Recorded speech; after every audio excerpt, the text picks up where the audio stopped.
Hello.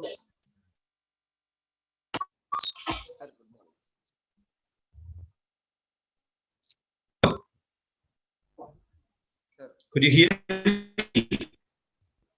There's a small disturbance in your voice.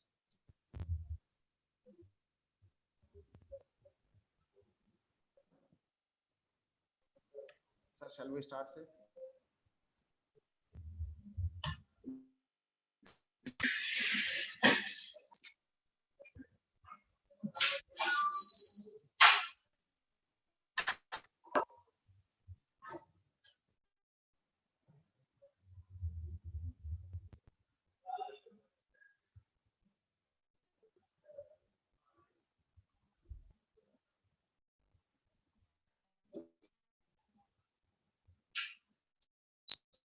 Okay,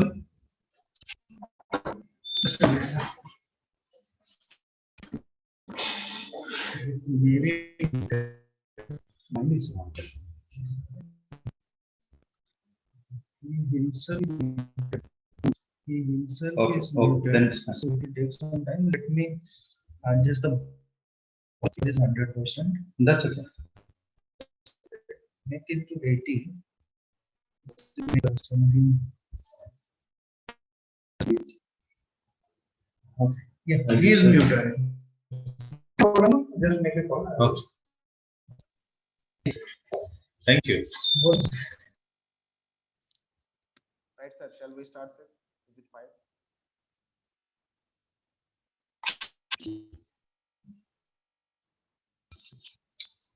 Hello. Sir, is it fine? Shall we start the program? Sir, is it audible? Am I audible to you, sir?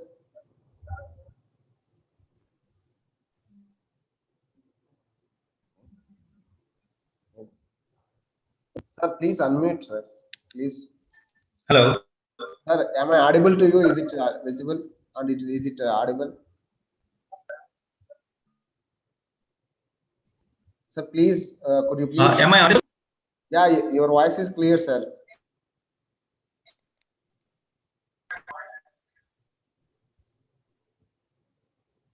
We start or Yeah, yes, sir. Yeah, definitely.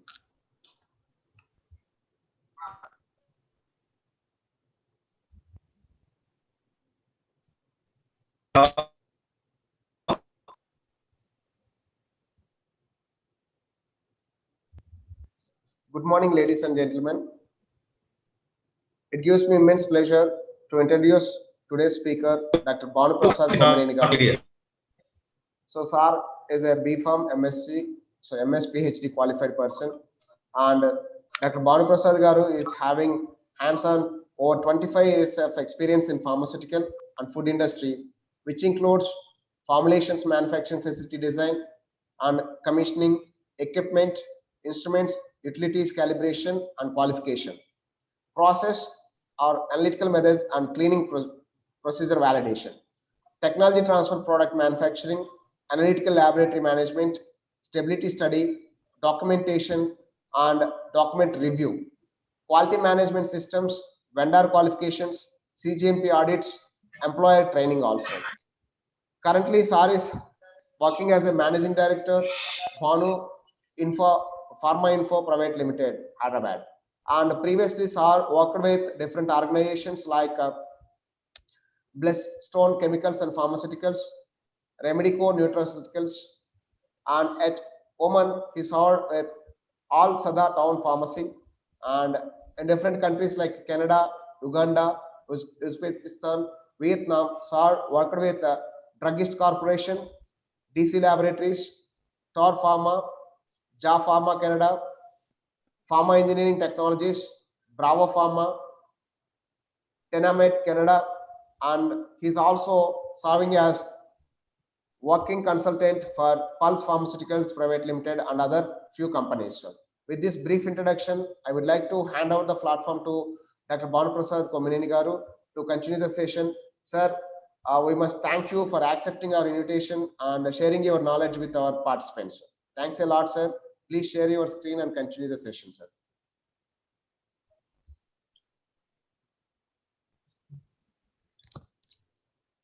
Thank you, Dr. Rao.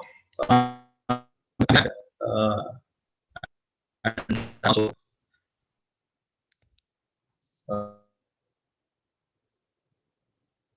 very much happy to participate in this kind of activity. I must thank. Sir, sorry to interrupt you. Your voice is somewhat disturbed, sir. So please check your voice, sir.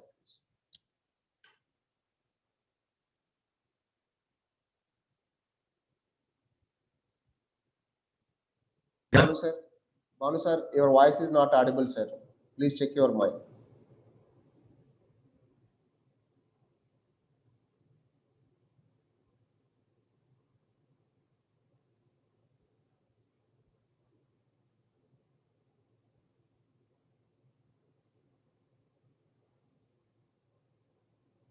Sir, am I audible, sir?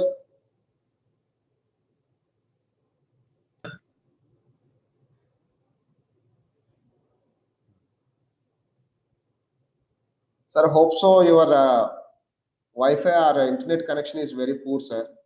That's why there's a technical glitch.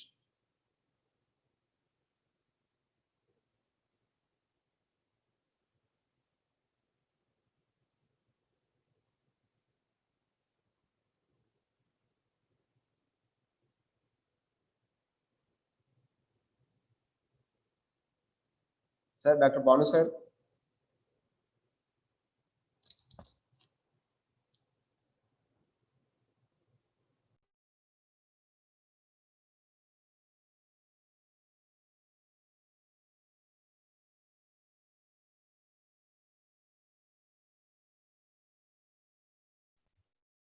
The such kind of process. Can you hear me?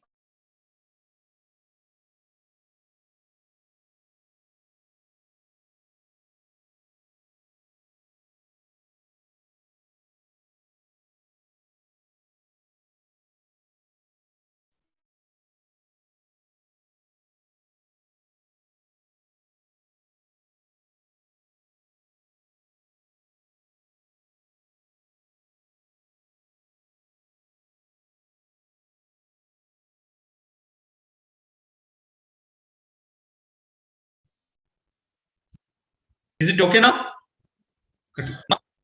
Hello. Now? Speaker. Hello, sir. Hello. Hello. Hello. Sir, now it is okay. Give me a second. Let me take. Hello.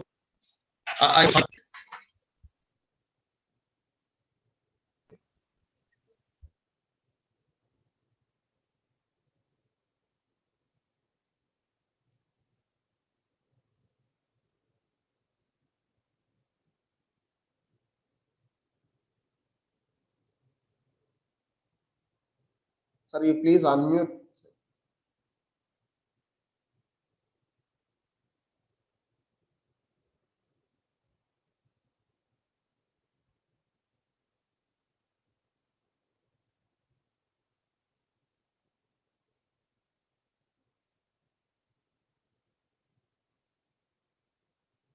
Sir, you please unmute and you can start the session. Sir.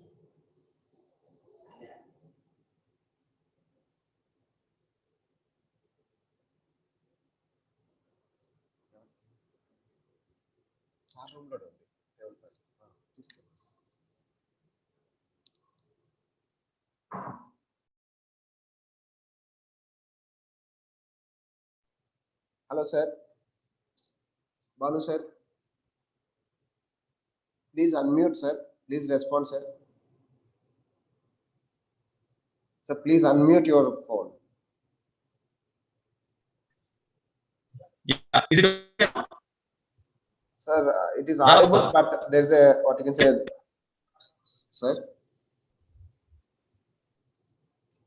Is it okay now? Sir, there's a break, sir. You can continue for 2 minutes, sir. Continuously you can talk. Then if it is okay, then we can continue. Hello. Hello. Sir, now it is fine. Hello. Sir. Is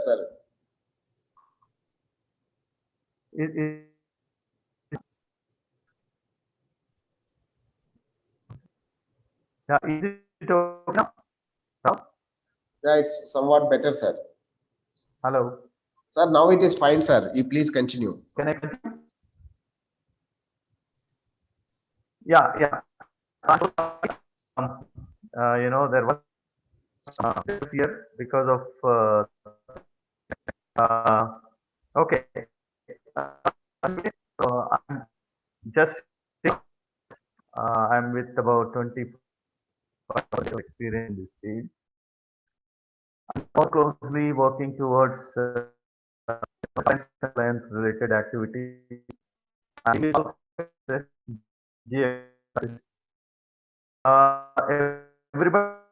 knows these practices are part of quality assurance. And if we think about the total life cycle of the product, we have the discovery. After that, the discovery phase. We have preclinical trials, clinical trials. Maybe IND submissions, NDA submissions. Getting the approval, the post-approval activities. Every activity has its own practice. If you take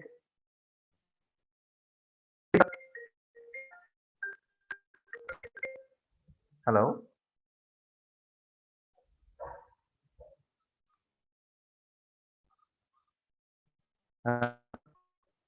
I think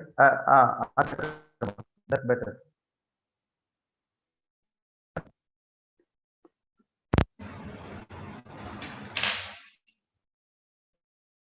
Yeah.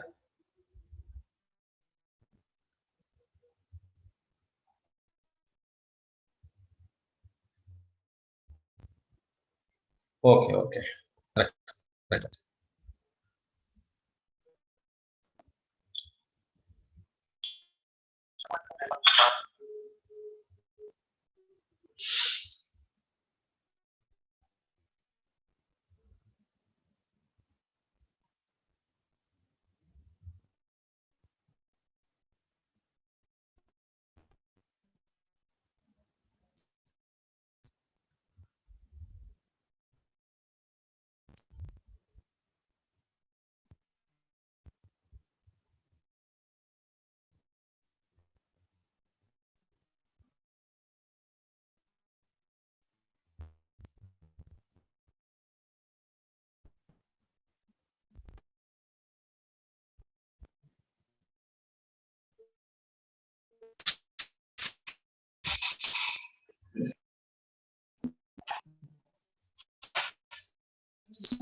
No problem.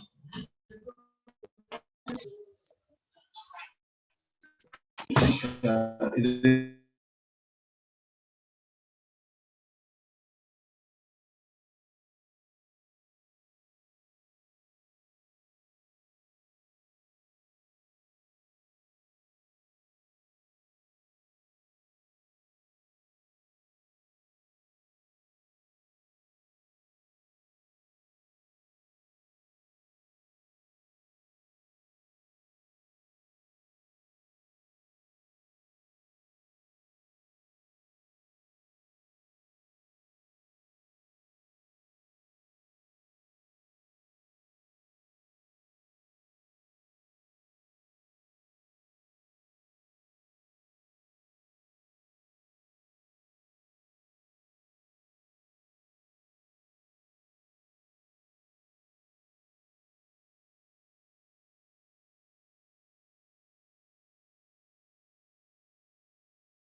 Sir, now you can try, sir.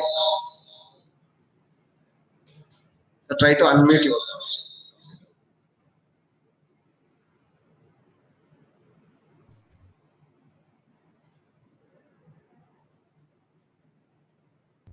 Sir, could you please share your screen, sir? Your presentation.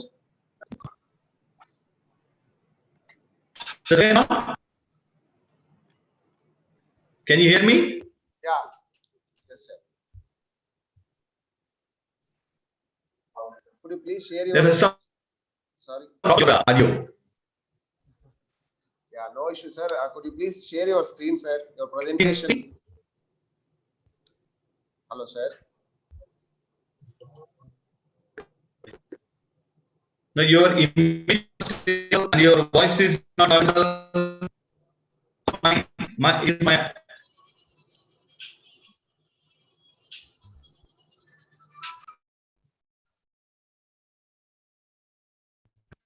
voice audible enough? There is no problem at all. It's completely.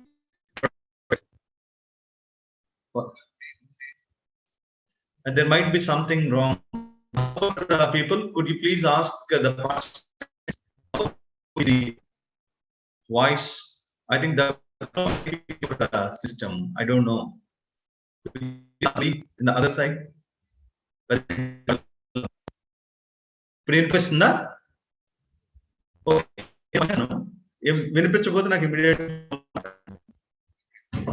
And అది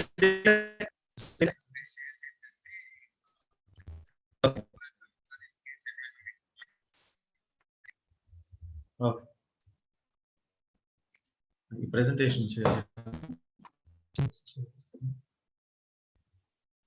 share screen.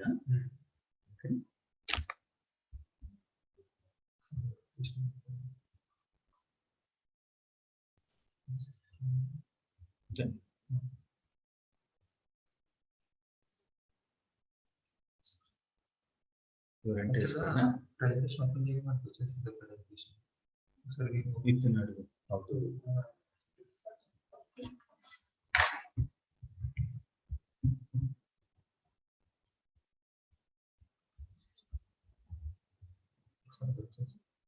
Hello? Hello? Sir, it's fine, sir. Now you can start your session, sir. How about screen? Can you see the yes, sir. screen? It's visible. Yes, sir. It's visible. ఏది కావాలంటే చేసుకోవచ్చు.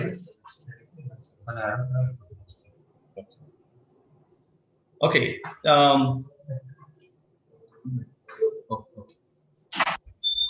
So sorry from my side. There was some disturbance. I'm extremely sorry for that. No As I issues, said, sir, please. all my experience is mostly towards all kind of practices. As I said, so from discovery to the commercialization of the product, we are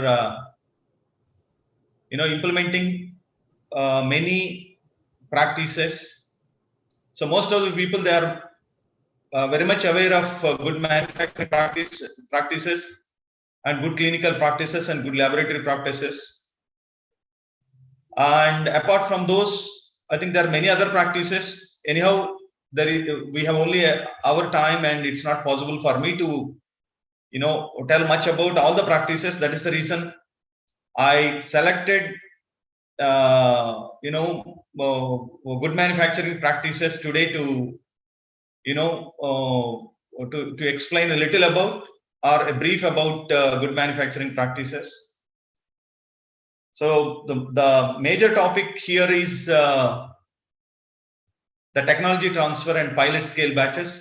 Of course, I think even from the development of the formulation, I think we have to have some sort of practices.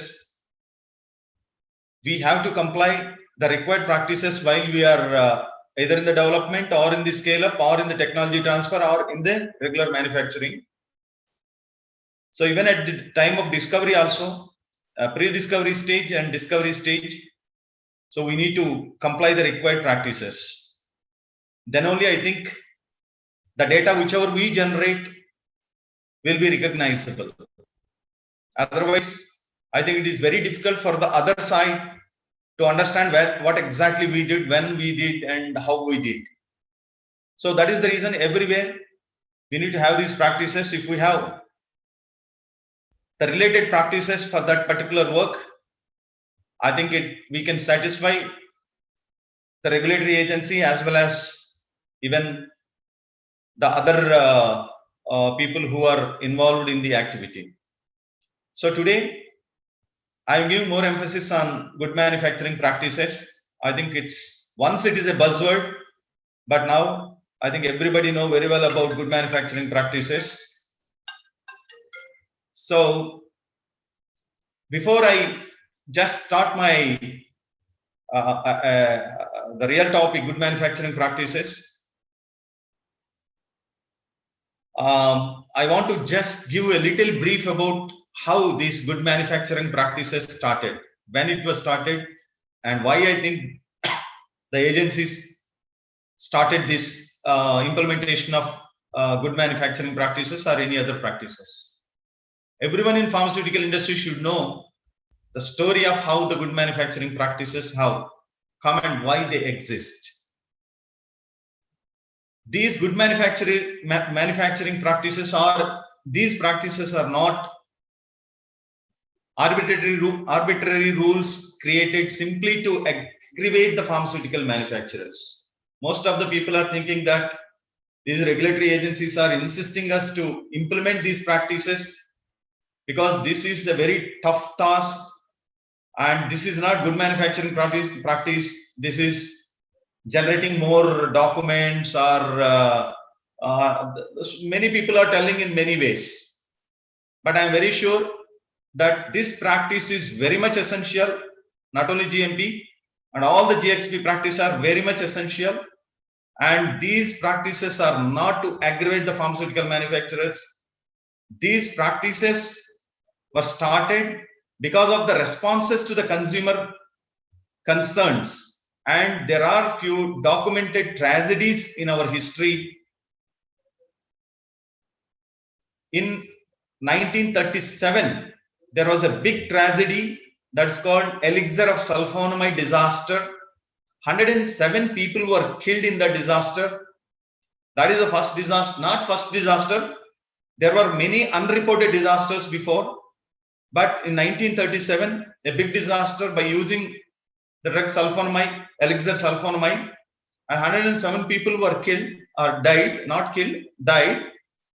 And these are not the complete known numbers. There were some unknown numbers also, but the registered number is about 107 people who were died because of the elixir sulfonamide disaster. That's in 1937.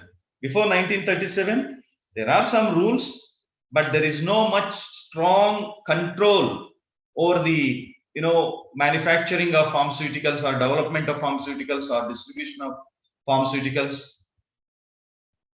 So because of that disaster, I think the US government has thought maybe I think it's not good to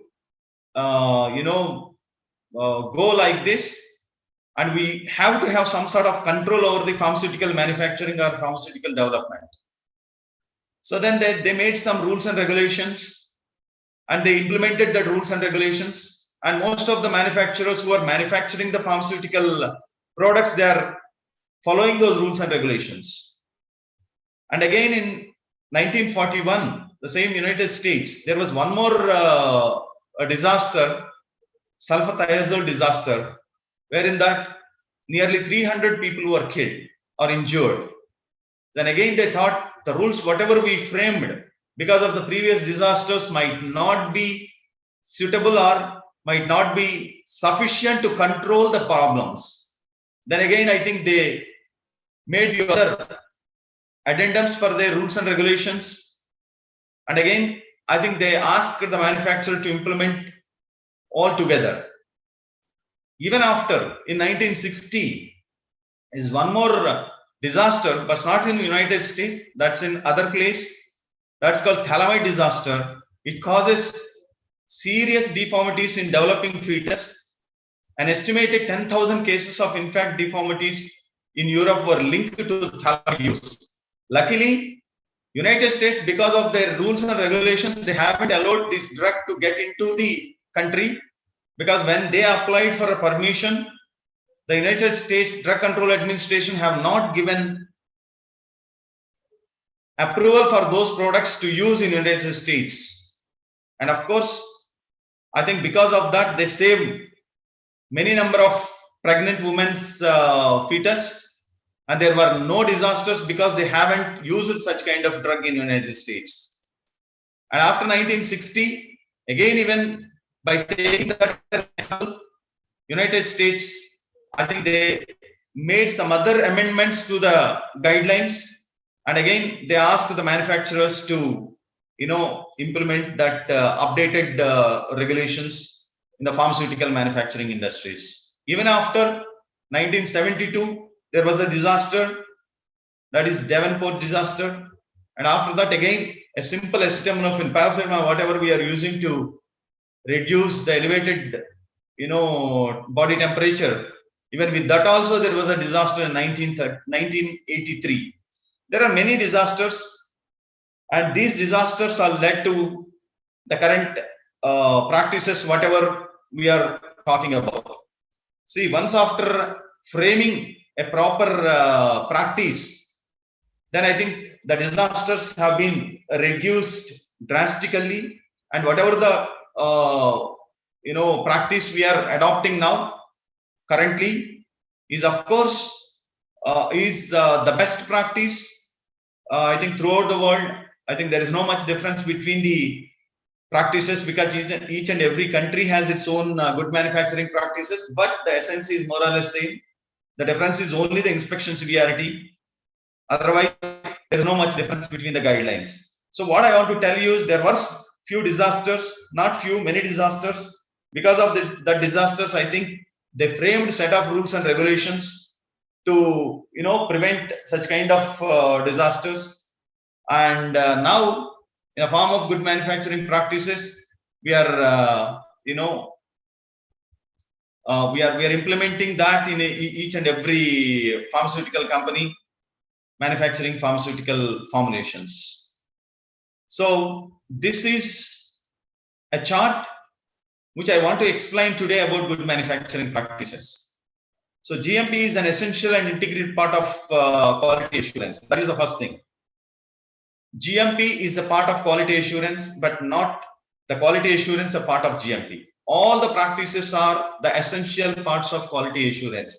That's the first point I want to share to each and every person. If they have any problem in this statement, I think you people can ask me after the session. GMP is a system for ensuring that the products are consistently produced and controlled according to the quality standards. With this statement, we have to understand two words. One is the quality, and the second one is consistent quality. This system, GMP is a system. This system we are implementing in our pharmaceutical manufacturing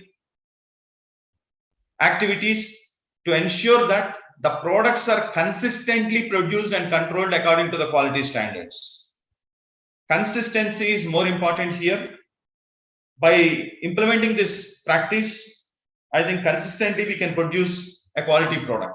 If it is not consistent, there is no meaning. If you want to produce a quality product, you can produce a quality product. If there is no consistency, I think there is no use. So by implementing this practice, I think first thing what we have to understand is we can control the quality of our product consistently.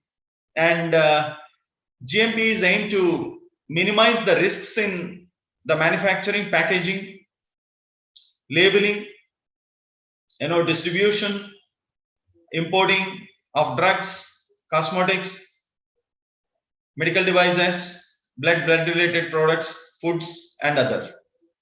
The main risks in our manufacturing facilities are contamination, mix-ups, and others. If we take contamination as an example, there are three kinds of contaminations in our activities. One is microbial contamination. The second one is the chemical contamination, and the third one is particulate contamination. Sir, excuse By me, sir. implementing this system, we can minimize. I'm sorry. Excuse me, sir. Sorry to interrupt you. So you please share the next slide, sir. So Yeah, okay. Let me complete. Definitely, I will share. Okay. okay, sir. Okay, sir. Continue, please. So it is actually it's showing that as sharing. Okay, sir. Okay. Okay, because I have to ask my assistant to come and do that work. Let me complete a little activity, and then I will ask my person to share. Okay. Sure, sir. Please. Okay. The main risks, as I said, is contamination, mix-ups, and errors. If we take contamination as an example, there are mainly three kinds. One is microbial, second is chemical, and the third one is particulate. So by implementing this good manufacturing practices in our manufacturing facilities, we can minimize the contaminations, the microbial, chemical, and particulate contamination. How we can minimize? That is a big topic. We have to discuss much about air handling units and design concepts. How we design the facility. If it is sterile manufacturing unit, how we have to design the sterile areas. What sort of classifications for which kind of activity we have to. At the same time, what kind of filters we have to. Whether it is a pre-filter or a HEPA filter, or there are so many things to be discussed. But I don't want to get into those things. But the most important thing, if we adopt good manufacturing practices, I am very sure that we can minimize the microbial, chemical, and particulate contamination. Same time, we can minimize. I am telling again and again that we can minimize. We can't prevent. We can minimize the contaminations. We can minimize the mix-ups. We can minimize the errors. These three are the major problems what we are facing in the pharmaceutical industries. And GMP ensures the products are safe, pure, and effective. And at the same time, the consequences of failures. That means if you are unable to, implement the good manufacturing practices in your manufacturing facility properly, I'm very sure that it's not possible for you to produce a quality product consistently, which leads to the NSQs, not up to standard quality of your product, and there might be so many other problems you end up with. And the most important thing what I want to tell you is GMP is industry specific. So there are, first thing, GMP is a country specific. Why I'm telling GMP is country specific? There are more than 100 GMP sets. I'm talking about GMP sets. That means each and every country has their own good manufacturing practice.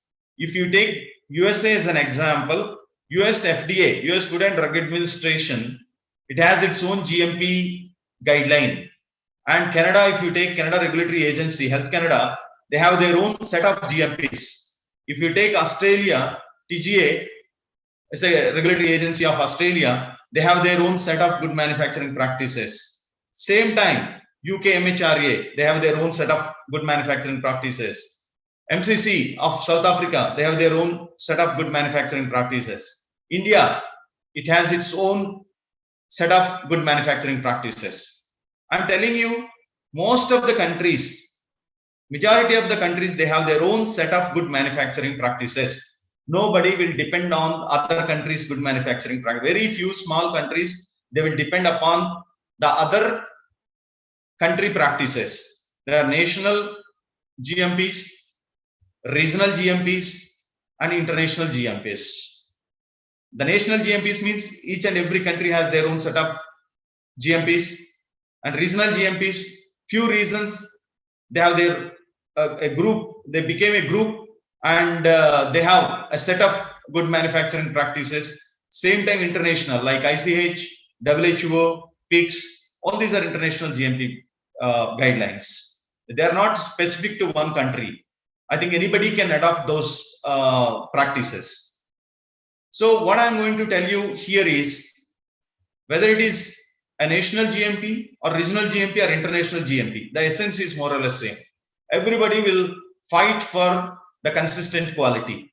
Everybody, whatever the point which was mentioned there is useful to produce a quality product consistently in our manufacturing activities, in our manufacturing facilities. So GMPs are country specific. So that is the reason again and again I am telling you, each and every country has their own set of GMPs. If I want to sell my products in India, my manufacturing facility must comply with Indian good manufacturing practices, not the United States GMP practices or EU GMP practices or any other. Because I want to sell my product in India, that is the reason I have to comply with the Indian regulatory agency requirements. The Indian regulatory agency requirements, they are telling that definitely I think you have to comply with the Schedule M, which is nothing but the Indian good manufacturing practice. Okay, I have my company in India. I want to sell my product in India. So that is the reason I adopted Indian Schedule M and I got my approvals and I am selling my product in India. Same time, few of my products I want to export to United States. Then what I have to do? Maybe with my current compliance, I may comply with US FDA GMP practice that I don't know whether I will comply or not. So what I have to do is I have to adopt US FDA GMP practices and I have to check the gap between my current practice and the practice of United States. If there is any gap, that I have to fill, and after that I think I have to file a dossier, and then the regulatory agency will come to my facility to audit. If I comply with their requirements, then they will give approval to me to export my product to United States. The same way the other countries, either European Union or a single country of Europe. Same way UK, same way Australia, same way other countries. So the GMP is the country specific. So each and every country has the good manufacturing practice set, and that we have to adopt if we want to get into the country to sell our product. So that's the first point. And second interesting point what I want to tell you is there is no much difference between the practice. The problem is only the inspection severity.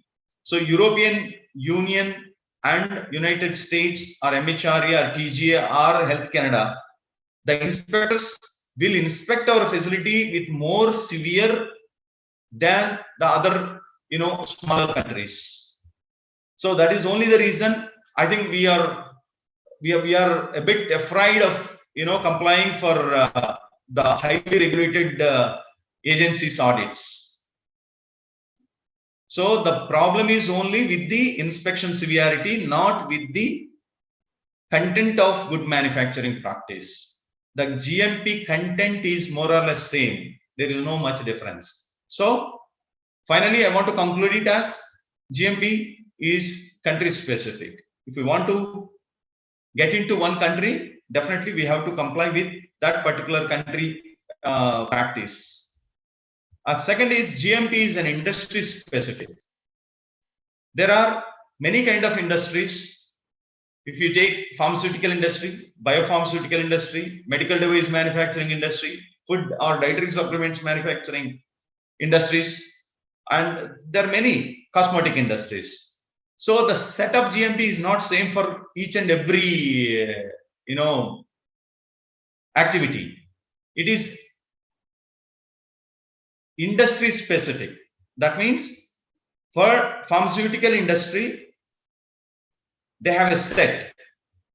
For drugs manufacturing, if you take US as an example, CFR 21 Part 210 and 211 are the GMP practices. If you take cosmetic industry, CFR 21 Part 700 applies. If you take medical device industry, CFR 21 Part 820 applies. If you take food industry or dietary, 21 CFR Part 110 applies there. same way the biological, same way the blood related products manufacturing industries. So GMP regulations are not only country specific, GMP regulations are industry specific. That means they are specific to that particular industry. It's not possible for us, or not required for us to implement the set which was adaptable for drugs to a food industry or to a cosmetic industry or to a biological industry, because the activities are completely different. So that is the reason I think they have their own set of regulations, GMP regulations, GMP codes or GMP. There are different ways. Either the countries will call GMP guideline, GMP code, GMP regulation, but more or less there is no much difference. So the third major point what I want to tell you is GMP requirements are activity specific. As I said, GMP requirements are country specific. Second point I said GMP requirements are industry specific. And the third major point what I'm telling is GMP requirements are activity specific. Because see, if I am into a manufacturing activity, from raw material receiving to the finished product dispatch, I have all kind of activities in my facility. If I am a tester, or if I'm maintaining one small testing or maybe analytical third-party analysis, analytical, not facility, testing laboratory, that activity what I have to perform there is completely different. If I am with a packaging unit, if I am doing only primary package and secondary package, my activity is going to be completely different. If I am importing my product and if I am doing some small alteration by keeping a small label or something, the activity is completely different. So the activity of a manufacturer or a fabricator and the activity of a packager or a labeler, or an activity of a tester, or activity of an importer, or an activity of a distributor are completely different. So the requirement, the GMP requirements are activity specific. If I am a manufacturer, so I have to control everything. I have to control the premises, I have to control the equipment, I have to control my personnel, I have to control the materials, the input materials, I have to control the complete manufacturing process and quality testing and all those things. I have to control each and every activity what I am performing there in my manufacturing facility. If I am a tester, because if I have a small testing laboratory, there is no need to control the input materials, there is no need to control the packaging materials, there is no need to control so many other activities, because I am not performing all those things in my testing laboratory. In my testing laboratory, what I am doing is I am just getting the samples and I am testing that samples and I am giving the results. Same way the importer is just importing the products and he just distributing those products in the country. Same time the packager or the labeler, I think mostly in India there are very few packaging and labeling activities related facilities are there, but in developed countries this is also a major industry. Many of the people, they will get the bulk product from other countries and they will do primary packaging, and some people they will do only labeling and they will distribute the product on their name. So if he is a packager or a labeler, I'm very sure that there is no need to implement the set which is exactly implementing at manufacturing facilities, because there is no manufacturing activity, there is no tech transfer, there is no development, there is no manufacturing. What they are doing is they are getting the bulk, they are packing in a primary container and they are labeling and they are sending it to the the distribution points. So the activities of these organizations are completely different. That is the reason there is no need to adopt the same set for all kind of activities. Each and every activity has their own set of GMP requirements. So that is the reason GMP requirements are activity specific. So GMP requirements are country specific. Second, GMP requirements are industry specific. And third, the GMP activities are GMP requirements or activity specific. These three are the most important points what we must understand when we are getting into this GMP related, knowledge sessions, or maybe if you want to know something about GMP, I think we must understand this first. And is it okay? Can it be audible for everyone? Dr. Rao? Yes, sir. It is audible, sir. Hello? Yes, sir. It is audible, sir. You can continue. Okay. Okay. I think it's about 11:21. Okay, I can't spend more than 20 more minutes. Okay. So 10 minutes, I want to explain the major points which were covered in good manufacturing practice, whether it is national, regional, or international. Actually, all these practices are to produce a quality product, that too with consistency. And to produce a quality product consistently, I think first thing we have to control the facility. See, it is very easy for me to manufacturing a product, not necessarily in a closed condition. Yeah, I can manufacture my product anywhere, maybe with a small shelter, or even without a shelter. If I have power connection, if I have equipment, yeah, I can mix my materials in a blender, and I can granulate in RNG, and I can dry in either a tray dryer or the other kind of dryers. After that, I can lubricate in a blender.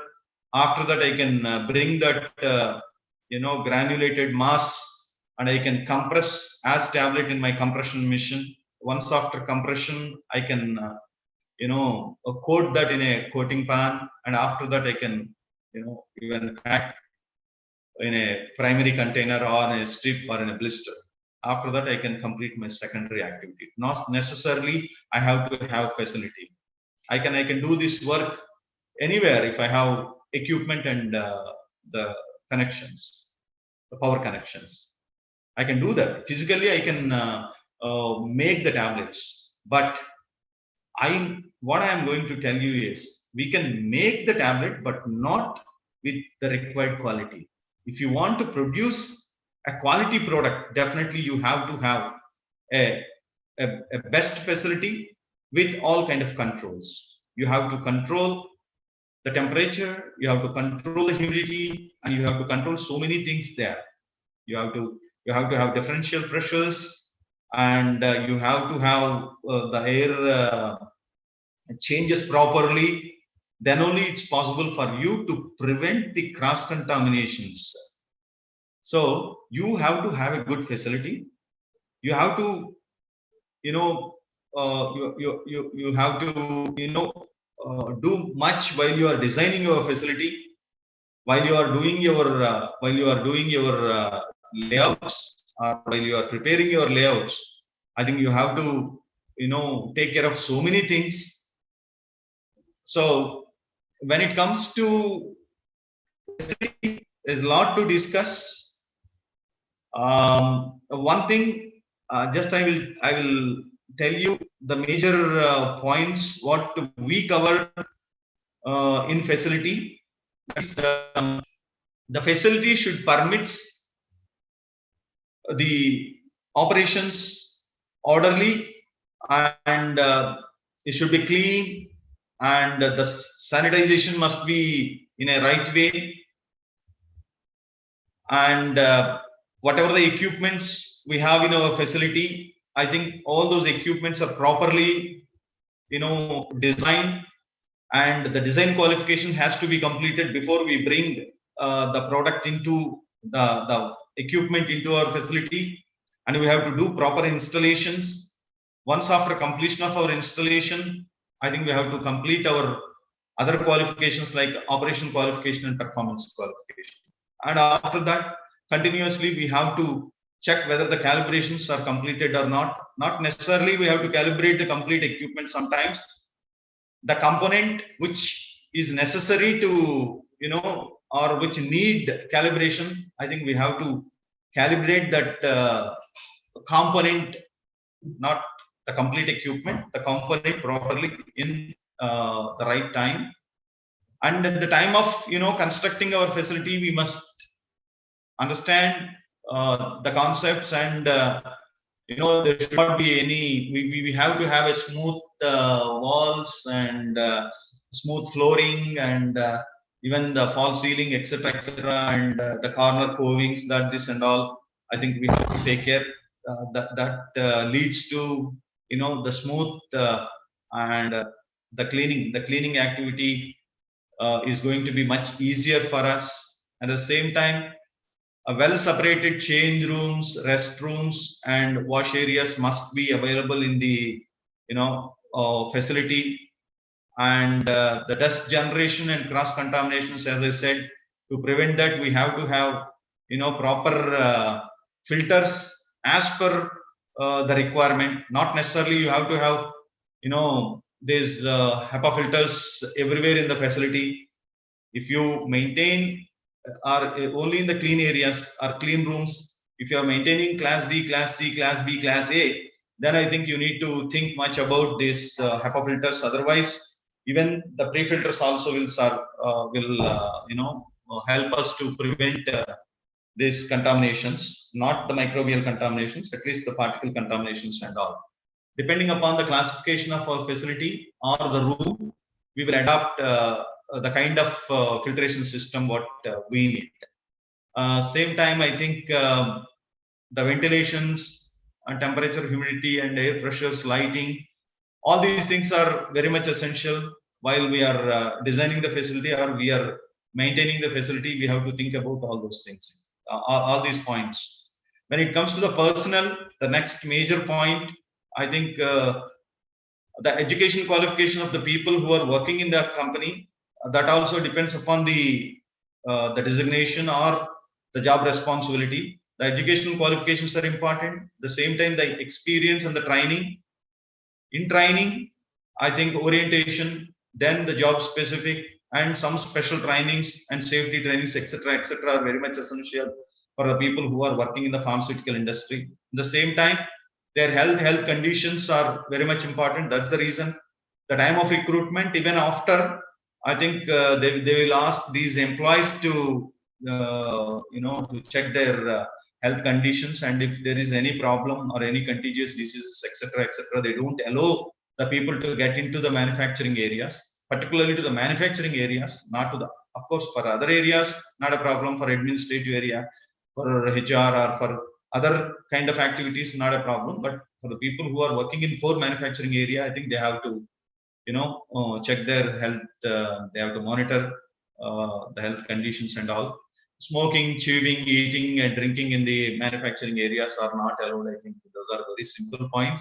And about the protective clothing and all, depending upon the activity, sometimes we may need, the complete suits if we want to work in hormonal facility or the facility where this, oncology products, that this and all are manufacturing. There, I think we need a strong protective gowning is required. And if you are working in sterile areas, I think the sterile gowning, 2-layered or 3-layered gowning also is very much essential nowadays. Okay. So these are the minimum requirements for the personnel. And about the equipment, I already mentioned that each and equipment, whatever we install in our facility, the materials of construction of the equipment is very, very important, and we have to see the compatibility, what product we are going to manufacture in the facility. Accordingly, I think we have to select the equipment and the materials of construction. Particularly, the product contact parts are very, very important, and those product contact parts are most important. That's the reason we have to focus more on materials of construction for that product contact parts. All equipments, as I said, I think must be with installation, operation, performance qualifications, and before that we have to have user requirement specifications, then the design qualifications, etc., to be completed. And whatever the material construction of that equipment must be non-toxic and non-corrosive or non-reactive material that we have to use, and the fabricators has to use while they are fabricating these equipments. The cleaning procedures, etc., are very, very important, and the maintenance is, of course, the most important thing in the facilities. And about the components, containers, and closures, which are nothing but the raw materials, packaging materials, what we use. The vendor qualification is very, very important, and whatever the material, whether it is an active, inactive, or a packing material, if it is critical, definitely I think we have to have a procedure for vendor qualification, and we have to adopt that vendor qualification even at the time of development itself. We have to ensure that whether the vendor is qualified or not. Only we have to get the materials from qualified vendors. If we get a material from non-qualified vendor, I think it's not possible for us to take that into our manufacturing, manufacturing activity of our product. So vendor qualification is very, very important, and not only actives, as I said, then the containers, closures, inactives, and all those things are must be from a qualified vendor only. And if you are unable to qualify the vendor on your own, that means if you are importing your product, importing the product from other countries, the time definitely you have to have some sort of tie-ups with a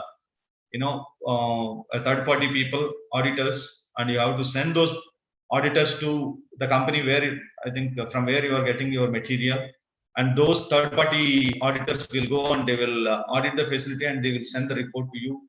Once if you are happy with that report, then I think you can start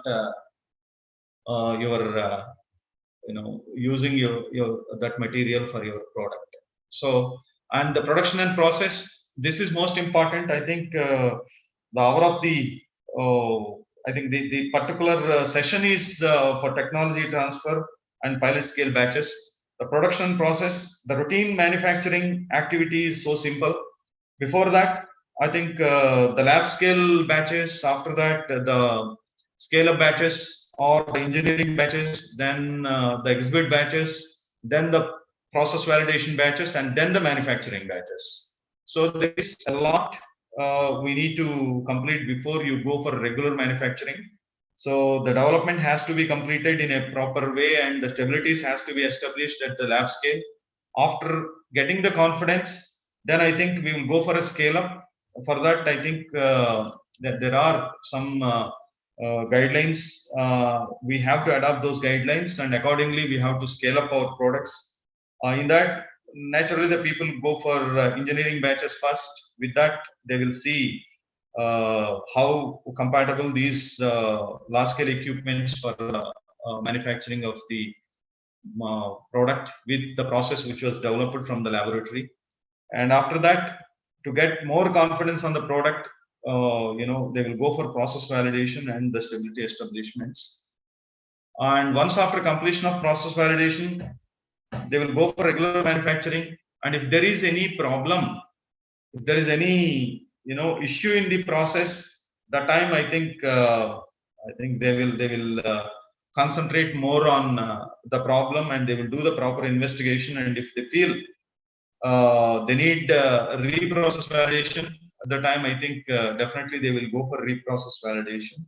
Meanwhile, if they change any material in their composition, either a qualitative or quantitative, if that affects the quality of the product, again they will go for process validation and stability testings, and then they will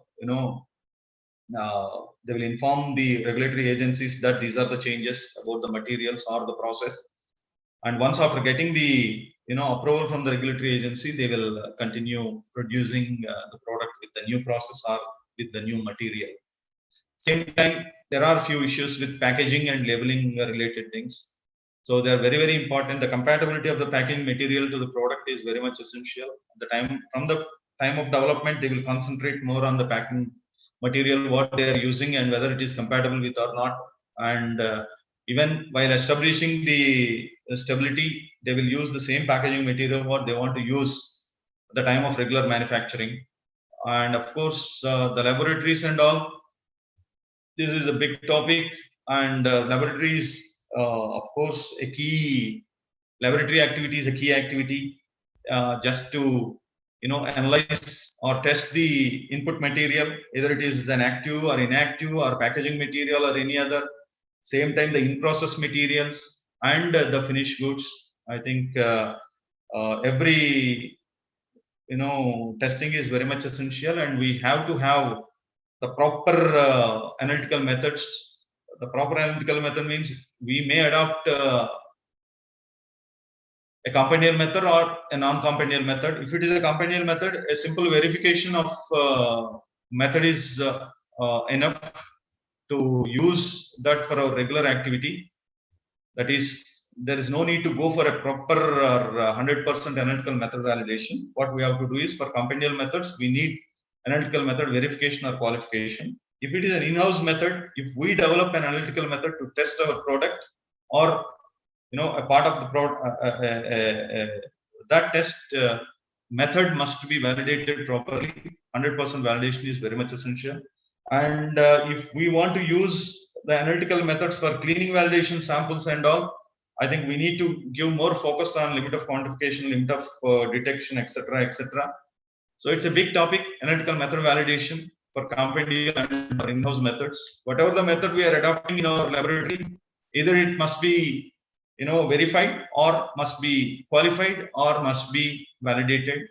All our instruments, whichever we have in our laboratory, must be properly calibrated. Before calibration, the time of installation, here also we have to have proper installation qualification, and operation qualification and performance qualifications, and instrument maintenance and cleaning related activities are very much essential in laboratories. And of course the documentation and all, it is very much essential.